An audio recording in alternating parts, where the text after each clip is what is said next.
Hey everyone, welcome back to my YouTube channel. Today we are going to be making line crochet masks. So if you want to see this tutorial, make sure you stay tuned. Don't want to miss it. So I'm going to be using my 5mm hook, some scissors, and just some regular 4-waisted yarn. And we're going to start off, as always, with a slip knot.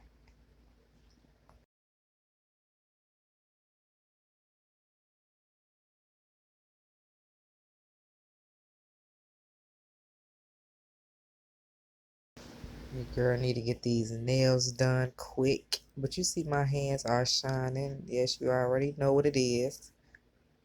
Royal Crown, whipped hair and body butter. But yeah, we want to chain 33.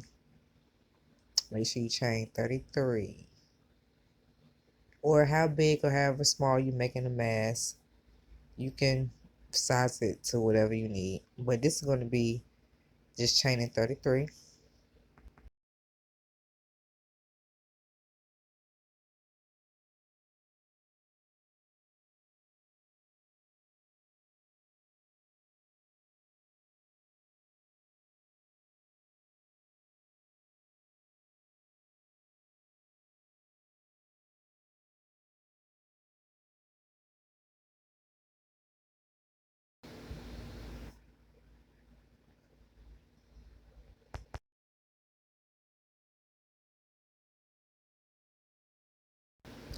Now you're going to single crochet only the first 5 stitches. So make sure you just do single crochets for the first 5 stitches.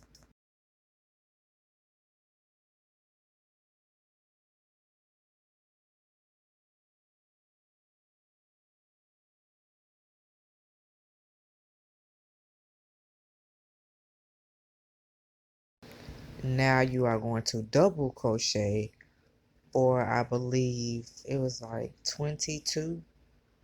But either way, you're going to leave 5 stitches at the end to single crochet again. So I do believe it's 22 stitches. I'm counting, but I believe it's 20, 23.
So yeah, I'm back at the end again. I was finishing up my last double crochet. Now I'm going back to my single crochets, my last 5 at the end. And after that, you're just going to chain 1 and you're going to turn your work and you're going to repeat this pattern all the way for all your rows. I believe I did around 8 rows for this. So you're going to just repeat this same pattern until you reach your 8 rows.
Yes, here's the finished product. J.Lashae Creations Crochet Line Mask. Get it any way you want to, any colors you want to. And not only do they keep you safe, they are very warm. I wore mine faithfully, last one especially, and my face and my nose stay warm. So make sure y'all shop. You can match them with a beanie. You can match them with your outfits. You know. Thank y'all for watching my video. Make sure you like, comment, and subscribe, share, and stay tuned for more videos because I do have them coming. Peace.